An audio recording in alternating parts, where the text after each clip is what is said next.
Hello guys, welcome back to my channel Physics for Everyone. In this video we are going to discuss the numericals based on gravitation. इससे पहले एक part upload कर चुके हैं gravitation के MCQs का, उसी की सीरीज चल रही है। तो फर्स्ट पार्ट अपलोड हो चुका है, ये सेकंड पार्ट है। तो इसमें कुछ हम न्यूमेरिकल्स करने वाले हैं। Let's start. Our first question is the kinetic energy needed to project a body of mass m from the earth's surface to infinity is। now देखो क्या करना है इसमें, क्या कहा हुआ है क्वेश्चन में। एक बॉडी है, उसको प्रोजेक्ट करना है। बॉडी का मास क्या है, स्मॉल एम, उसको अर्थ की सरफेस से इन्फिनिटी तक प्रोजेक्ट करना है। यानी कि उस बॉडी को देखो, हम किसी भी बॉडी को कुछ वेलोसिटी देके ऊपर फेंकेंगे तो क्या होगा, वो ऑब्जेक्ट जो है वो उसकी वेलोसिटी धीरे धीरे डिक्रीज होगी। एक हाईएस्ट पॉइंट पे जाके उसकी वेलोसिटी ज़ीरो हो जाएगी and it will come back to ground again. ठीक है, due to the effect of gravity. But क्या होगा अगर हम उसकी जो इनिशियल वेलोसिटी है, जो इनिशियल वेलोसिटी देके हम उस ऑब्जेक्ट को ऊपर की ओर थ्रो कर रहे हैं, उस वेलोसिटी को हम धीरे धीरे इंक्रीज करते जाएं तो एक वेलोसिटी ऐसी आएगी जिसपे क्या होगा, वो जो ऑब्जेक्ट है वो अर्थ की ग्रेविटेशनल पुल से बाहर हो जाएगा and it will not be able to come back again. So वो जो वेलोसिटी है, उस वेलोसिटी को हम क्या बोलते हैं, एस्केप वेलोसिटी। तो एस्केप वेलोसिटी क्या वेलोसिटी है, escape velocity is the velocity given to an object to make it out of the gravitational pull of earth। तो जो वी ई होता है, जो हमारे पास एस्केप वेलोसिटी होती है, उसकी वैल्यू हमारे पास क्या होती है, √2 g r। अब हमें अगर काइनेटिक एनर्जी निकालनी है तो क्या आएगी, ½ mv² आएगी। ठीक है, हमने बॉडी को प्रोजेक्ट करना है, मास जिसका m है अर्थ के सरफेस से इन्फिनिटी पे। तो क्या होगा, उसको हम एस्केप वेलोसिटी देके अगर थ्रो करेंगे तो वो वापस अगेन नहीं आएगी, इन्फिनिटी पे चली जाएगी। तो काइनेटिक एनर्जी क्या होगा, ½ mv²। So kinetic energy will be v²। क्या आ जाएगा यहाँ पे हमारे पास, 2 g r आ जाएगा। ठीक है, 2 से 2 कैंसल, तो हमारे पास क्या आ जाएगा, mg/r। So option C will be correct here. Now moving to our next question. What it says, if suddenly the gravitational force of attraction between the earth and satellite revolving around it becomes zero, then the satellite will, four options दिए हुए हैं, continue to move in the orbit with same velocity, B option is move tangentially to the orbit, original orbit in the same velocity, C है become stationary in its orbit, and D is move towards the earth। देखो क्या कहा हुआ है, gravitational force of attraction between the earth and satellite revolving around it become zero. जब भी कोई satellite है, वो ऐसे, ये अर्थ है, अर्थ के अराउंड एक सैटेलाइट रिवॉल्व कर रहा है, तो इनके बीच में जो ग्रेविटेशन फोर्स है अर्थ और सैटेलाइट के बीच में, दैट इज Gmm/r², इसको बैलेंस करने के लिए there will be a centripetal force. ठीक है, सेंट्रीपिटल फोर्स को बैलेंस करने के लिए कौन सा फोर्स है यहाँ पे, ग्रेविटेशनल फोर्स है। And if this force will become zero, if gravitational force of attraction between earth and satellite will become zero, तो क्या होगा, वो अब सेंट्रीपिटल फोर्स को बैलेंस नहीं कर पाएगा और वो जो पाथ ले रहा था सर्कुलर, अब सर्कुलर पाथ नहीं लेगा और it will move tangentially to the original orbit in the same velocity. So option B will be correct here. कोई भी पार्टिकल है, ठीक है, जो सर्कुलर मोशन में है और अचानक से क्या करते हैं हम, वो जो फोर्स है, जो सेंट्रीपिटल फोर्स को बैलेंस कर रहा है, उसको हम ज़ीरो कर देते हैं, तो वो जो पार्टिकल है वो टेंजेंशियली ही मूव करता है। यानी कि जिस डायरेक्शन में उसकी वेलोसिटी है, अपनी वेलोसिटी की डायरेक्शन में वो मूव करता है। So here option B will be correct. Now moving to our next question. It says energy required to move a body of mass m from the orbit of radius 2r to 3r is। तो क्या कहा हुआ है इसमें, देखो इस तरह से हमें कुछ ऐसे रेडियस दिया हुआ है, दो ऑर्बिट हमें दिए हुए हैं, एक का रेडियस 2r है, सेकंड वाले का रेडियस 3r है। हमें क्या करना है, एक बॉडी जिसका मास m है उसको इस वाले ऑर्बिट, जो इनर ऑर्बिट है, यहाँ से उठा के आउटर ऑर्बिट में रखना है। तो पोटेंशियल या एनर्जी में क्या चेंज आएगा ये पूछा, उसने मेंशन नहीं किया पोटेंशियल या काइनेटिक एनर्जी, तो क्या चेंज आएगा ये पूछा। अब देखो पोजीशन में चेंज किसकी वजह से होता है, पोटेंशियल एनर्जी की वजह से ही होता है। तो जब वो 2r पे है तब उसकी पोटेंशियल एनर्जी इनिशियल क्या होगी हमारे पास, कल हमने डिस्कस किया था पोटेंशियल एनर्जी क्या होता है, Gmm/r माइनस Gmm/r होता है, जहाँ पे m और कैपिटल M और स्मॉल m क्या है, मास ऑफ टू बॉडीज। ठीक है, तो यहाँ पे देखो क्या होगा,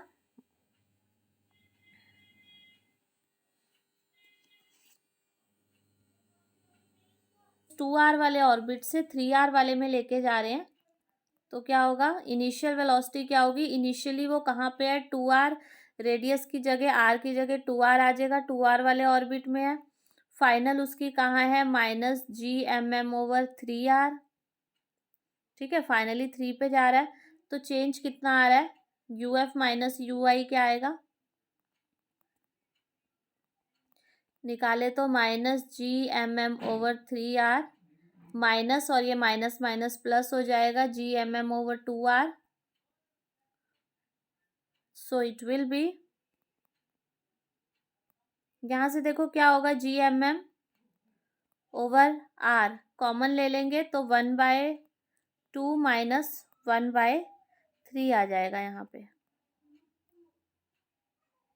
and it will come out to be Gmm/6r। ठीक है, इसका एलसीएम लेंगे तो क्या आ जाएगा, 6r आ जाएगा। सो ये हमारा गेन इन पोटेंशियल एनर्जी आ जाएगा Gmm/6r। तो here option D will be correct. तो इनिशियली जब 2r वाले ऑर्बिट पे था तब उसकी पोटेंशियल एनर्जी क्या थी, देन उसको उठा के 3r वाले पे रख दिया तब उसकी पोटेंशियल एनर्जी क्या थी, चेंज इन पोटेंशियल एनर्जी क्या आया, that will be the energy required to move a body from orbit 2r to 3r, of radius 2r to 3r, so option D is correct here. Now moving to our next question, the escape velocity of the body depend upon the masses। तो escape velocity का formula we all know, √2gr होता है, small gr। ठीक है, अगर हम इसको तो इस फॉर्मूले से तो डायरेक्टली m पे डिपेंड कर ही नहीं रहा है। ठीक है, so it does not depend to m, ऐसे कह सकते हैं। और अगर इसको हम gr को चेंज भी यहाँ पे कर लें, g की वैल्यू क्या होती है, Gm/r² होती है। ठीक है, gr क्या आ जाएगा, Gm/r। अगर हम इसको भी यहाँ पे इंक्लूड करें तो यहाँ से v हो जाएगा हमारे पास 2r, 2gr, सिंपल gr की वैल्यू यहाँ सब्स्टिट्यूट करेंगे तो क्या होगा, Gm/r। ठीक है, तो अगर इस फॉर्मूले के बेस पे भी देखें तो यहाँ पे कैपिटल M पे डिपेंड करता है, यानी कि मास ऑफ प्लैनेट पे डिपेंड करता है, स्मॉल m पे डिपेंड नहीं करता है, जो मास ऑफ बॉडी है उस पे ये डिपेंड नहीं कर रहा है। ठीक है, स्मॉल m यहाँ पे क्या होता है, बॉडी का मास जिसको हम थ्रो कर रहे हैं, तो उस पर ये डिपेंड नहीं करता है। तो क्या ऑप्शन होगा यहाँ पे, m⁻0, option A will be correct. Is it clear to all of you? Now moving to our next question, light of earth is 5r। ठीक है, टाइम पीरियड कितना दिया हुआ है, 5r दिया हुआ है,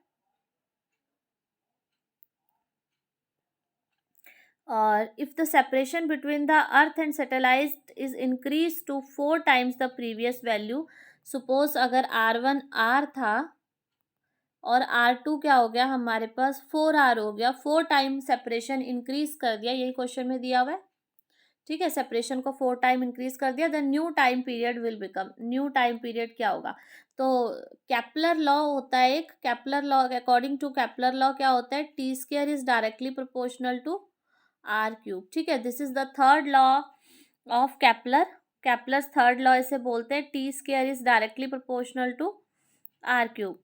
इस फॉर्मूले को हम यहाँ पे लगाएंगे तो इम्पॉर्टेंट है, केपलर्स लॉ पे काफ़ी न्यूमेरिकल्स आ जाते हैं। तो T1/T2 का स्क्वायर अगर हम करेंगे यहाँ से तो क्या आएगा, R1/R2 का क्यूब, यहीं से वैल्यू सब्स्टिट्यूट कर दो, R1 की R एंड R2 की 4R एंड इसका क्यूब, तो ये आ जाएगा। और T1 भी हमें गिवन है 5R, इसको हम यहाँ सब्स्टिट्यूट कर देते हैं, 5/T2, और ये जो स्क्वायर पावर है ये उधर जाके क्या हो जाएगी, हाफ हो जाएगी। 1/4 की पावर 3 थी, तो यहाँ से हाफ होगी। सो ये हमारे पास क्या आ जाएगा, 5/T2, इट विल बी 1/, देखो 4 की हाफ करेंगे 2 आ जाएगा, और उसका क्यूब करेंगे 8 आ जाएगा। तो यहाँ से हमारे पास T2 क्या निकल के आ जाएगा, T2 विल बी 8×5 = 40R। ठीक है, तो T2 की वैल्यू यहाँ से क्या हो जाएगी, 40R। सिंपल कैपलर थर्ड लॉ हमने यूज किया, T² directly proportional to R³, T1/T2 का स्क्वायर R1/R2 का क्यूब के इक्वल हो जाएगा, और सेपरेशन हमने 4 टाइम्स इंक्रीज किया है, और T1 की वैल्यू 5 गिवन है, तो यहाँ से सॉल्व आउट करके हमारे पास क्या आ जाएगा, 40R आ जाएगा। तो here option C will be correct. Now let's go to the next question. देखो क्या है, two spherical bodies of mass m and 5m and radii r and 2r respectively are released in free space। दो bodies हैं, एक body क्या है जिसका 5m मास है, एक बॉडी है जिसका m मास है। 5m वाली का रेडियस 2r है, m मास वाली बॉडी का रेडियस r है। दोनों को रिलीज कर रहे हैं फ्री स्पेस में with an initial separation between their centre is equal to 12r। इसके सेंटर से इसके सेंटर का डिस्टेंस हमें क्या गिवन है, 12R गिवन है। अगर ये एक दूसरे को अट्रैक्ट कर रहे हैं, अट्रैक्ट करेंगे due to gravitational force only the distance covered by the smaller body. तो ये जो स्मॉलर बॉडी है ये भी इधर को आएगी, ये भी इधर को आएगी, तो ये स्मॉलर बॉडी है, ये कितना डिस्टेंस कवर कर रही है बिफोर कोलिजन, ये हमसे पूछा हुआ है इसने क्वेश्चन में। So let's see how we will do this. एक ये बॉडी दी हुई है हमें जिसका मास 5m है, एक ये बॉडी है जिसका मास m है। ठीक है, तो ये due to gravitational force of attraction they will attract each other and collide, and before collision इन्हें स्मॉल जो बॉडी है जिसका मास m है उसने कितना डिस्टेंस मूव किया है, x2 डिस्टेंस मूव किया है, और वो x2 डिस्टेंस ही हमें कैलकुलेट करना है। लेट्स से x2 डिस्टेंस है जो हमें कैलकुलेट करना है। इनके सेंटर से सेंटर तक का डिस्टेंस जो है वो हमें 12R क्वेश्चन में गिवन है। तो 2R, ये 5m वाली बॉडी का रेडियस 2R है, m मास वाली बॉडी का रेडियस 2R है। तो जो सेंटर का x1 + x2 डिस्टेंस है ये किसके इक्वल होगा, 9R के इक्वल होगा। अब देखो दोनों बॉडीज के बीच में there is a gravitational force of attraction and it will be constant, क्योंकि मास बॉडी का सेम है, दोनों के बीच में सेपरेशन फिक्स्ड है, then that force will be constant and we know F is equal to ma, and if force is constant then acceleration will inversely proportional to m। so a1/a2 अगर हम करेंगे then it will be m1/m2। m1 क्या है, ए first body हम देखो इसको लेके चल रहे हैं, ठीक है, ये फर्स्ट है, ये सेकंड इसको लेके चल रहे हैं, तो acceleration is directly proportional inversely proportional to m है। तो a1 अगर लेंगे फर्स्ट बॉडी का एक्सेलरेशन तो रिवर्स में आएगा, 5m नीचे आएगा डिनोमिनेटर में, और a2 लेंगे तो न्यूमिनेटर में क्या आएगा, m आएगा। तो a1/a2 की रेशो यहाँ से हमारे पास क्या आ गई, 1/5 आ गई। then x1 is the distance moved by the body 1 and x2 is the distance moved by the body 2। initially both the body were at rest, this means initial velocity दोनों की 0 होगी। तो s is equal to u1 ut plus half a t square अगर हम लगाएं तो उसमें u क्या होगा, 0 होगा, तो s will be equal to half a t square. तो फर्स्ट जो बॉडी है वो डिस्टेंस कितना मूव कर रही है, x1, तो x1 will be equal to half a1 t square and x2 will be equal to half a2 t square. Same time पे ये आ रहे हैं, ठीक है। तो इन दोनों का x1/x2 का रेशियो निकालेंगे, then it will be half a1 t square divide by half a2 t square. तो a1/a2 यहाँ से निकल आएगा, तो x1/x2 क्या आ गया, 1/5 के इक्वल आ गया यहाँ से, and 5x1 will be equal to x2। so x1 plus x2 is equal to 9R, this is given in the question itself, and x2 की जगह हम 5x1 सब्सटीट्यूट कर देंगे, तो it will be 6x1 is equal to 9R and x1 will be equal to 3R/2। If we are there we have got x1 is equal to 3R/2, so x2 will be 9R minus 3R/2, so LCM लेंगे तो 18R minus 3R/2, so x2 will be equal to 7.5R। तो x2 क्या आ जाएगा, 7.5R। तो simply इस question में हमने क्या किया, सबसे पहले फोर्स कांस्टेंट था तो वहाँ से एक्सेलरेशंस की रेशियो निकाल ली, और उसके बाद डिस्टेंस हमने निकालना था, तो सिंपल इक्वेशन ऑफ मोशन से डिस्टेंस निकाल के उनकी रेशियो निकाली और वहाँ से हमारा x1 x2 फर्दर सॉल्व करके इस तरह से हम कैलकुलेट कर लेंगे. So here option C will be correct. 7.4 r is the 7.5 r is the option. Now moving to our next question, the escape velocity for a body projected vertically upward from the surface of earth is 11 kilometre पर second. वो कह रहे हैं अगर हम ऐसे ऊपर की डायरेक्शन में वर्टिकली अपवर्ड बॉडी को थ्रो करते हैं तो एस्केप वेलोसिटी क्या है, 11 किलोमीटर पर सेकेंड. ठीक है. If the body is projected at an angle of 45 degree with the vertical. अब अगर वर्टिकल से 45 डिग्री पे हम बॉडी को थ्रो करें तो एस्केप वेलोसिटी क्या होगी. सो एस्केप वेलोसिटी का फॉर्मूला क्या होता है, √2gr, या फिर क्या लिखते हैं हम, √2gm/r. In both the cases, escape velocity is independent of angle.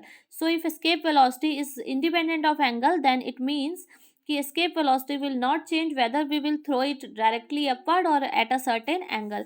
So value of escape velocity will remain same, that is 11 kilometer per second. So its option here option C is correct. Now moving to our next question. Question number 8.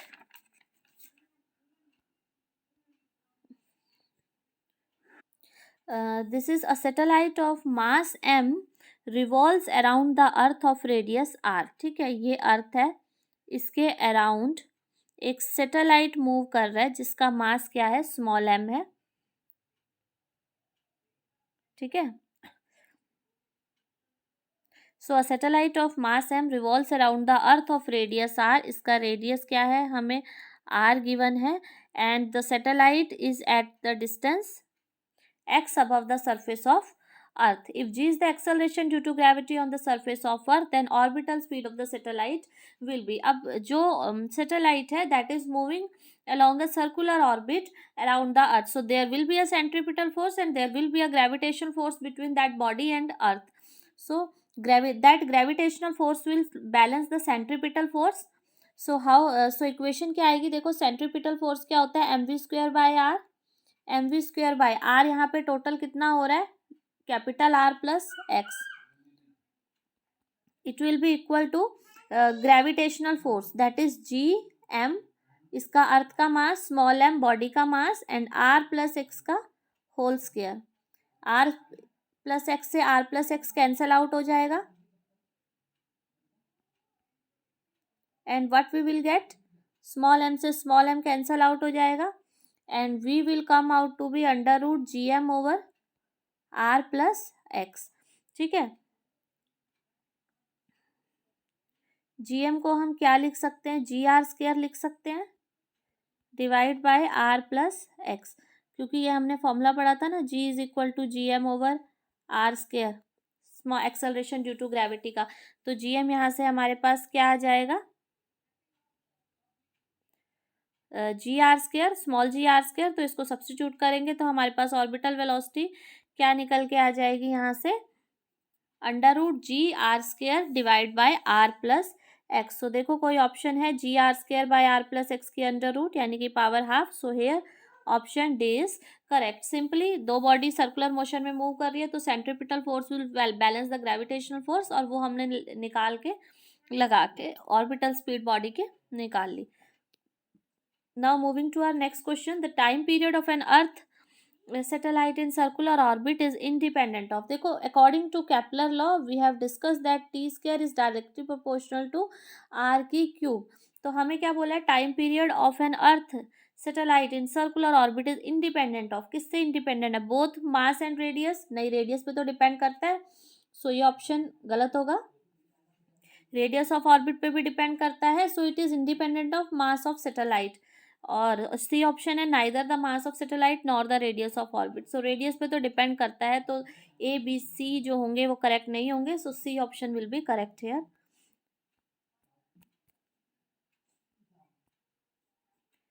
So these are the questions based on gravitation. We will discuss some more questions in the next video of its third part, gravitation part 3 में हम discuss करेंगे. I hope all these questions are clear to you. and if you like this video, then please don't forget to like and share the video and subscribe the channel. Thank you.